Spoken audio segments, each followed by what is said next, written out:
ঝিনাইদহের কালীগঞ্জে ধর্ষণের পর ৫ বছরের শিশু তাবাসসুম হত্যার ঘটনায় প্রধান অভিযুক্ত আবু তাহেরকে গ্রেপ্তার করেছে পুলিশ।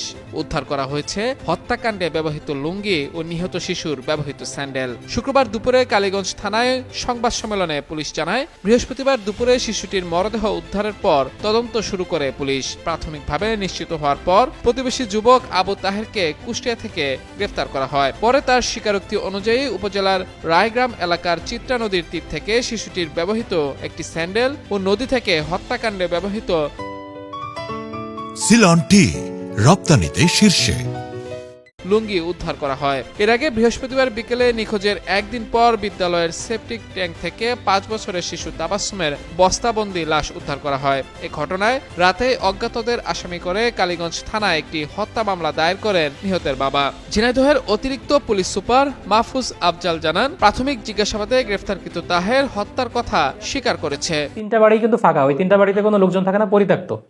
তো তার নিজের যে পরিত্যক্ত বাড়িটা, এই বাড়িটাতে সে মাঝে মাঝে সিগারেটের প্যাকেটটা রাখে, 12 বাজার এলাকাতে সে সিগারেট সাপ্লাই দেয়, আবার এটা তালা মেরে চলে আসে, এখানে কিন্তু কেউ থাকে না। তো ওই দিন দুপুরে তো এটা বলে রাখা ভালো, আমাদের কাছে মনে হয়েছে ঘটনাটা আসলে পরিকল্পিত ঘটনা। কারণ ওই তাবাসসুম যে মেয়েটা, সেই মেয়েটার বাড়িটা যেহেতু এখানেই, সে ওইখানেই খেলাধুলা করে সবসময়। এই তাবাসসুমকে সে আগেও দেখেছে। তো আমরা যখন বাড়িতে কথা বলি তখন ভিকটিমের মা এবং বাবা বলে যে এর আগেও এই মেয়েটা তাবাসসুম যে বাড়িতে কোনো সময় চিপসের প্যাকেট, কোনো সময় জুসের বোতল এগুলো নিয়ে আসে। তো ওরা প্রথমে খোঁজ করার চেষ্টা করেছিল এটা আসলে কারা। আমরা আসলে প্রথম দিকে আমরা জানতে পারি না এই কাজটা কে করতো। মানে একটা বাচ্চাকে একটা চিপসের প্যাকেট দেয়, একটা জুসের বোতল দেয়, এটা কেউ না কেউ তো দিচ্ছে, কিন্তু আমরা এটা জানতাম না, তারাও এটা জানতো না, ফ্যামিলির লোকজনও জানতো না। আমরা এটা পরবর্তীতে আসলে অনেক ওইখানে আশেপাশে যতগুলো দোকান আছে সবাইকে জিজ্ঞেস করি, কেউ বলতে পারে না। তো পরবর্তীতে আমরা তারপরেও যখন লেগে থাকলাম, তখন ওই বাজারের ভিতরে একটা দোকানে একজন বলল যে ওই অমুক দিন সে এখান থেকে জুস কিনে নিয়ে গিয়েছিল, অমুক ব্যক্তির কথা বলে, এবং সে মাঝে মাঝে এখানে আসে। যেহেতু আমরা অলরেডি ন্যারো ডাউন করে ফেলেছি, 5-6 জনের নাম আমরা পেয়ে গেছি, তো এই 5-6 জনের নামের ভিতরে ওর নামটা সে বলে আর কি। তো আমাদের সন্দেহ আরও ঘনীভূত হয়। তো আমরা দুপুর পরে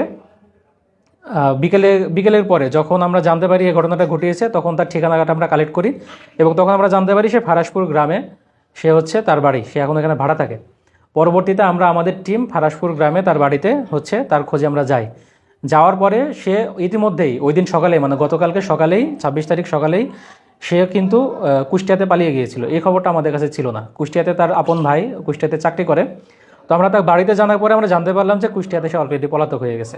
তো সাথে সাথে আমরা জানার পরে আমরা কুষ্টিয়াতে আছে জেনে, যদিও আমরা শিওর ছিলাম তার ভাই বাসায় আছে কিনা, তো আমরা এটা জেনে আমাদের টিম কুষ্টিয়াতে রওনা দেয়।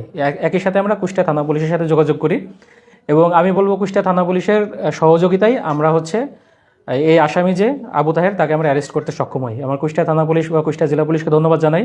এবং আমরা প্রাথমিকভাবে আমাদের একজন মহিলা পুলিশ অফিসার এটা সরোধাল করার পর আমাদের প্রাথমিকভাবে বলেছিল হয়তোবা ধর্ষণের চিহ্ন আছে।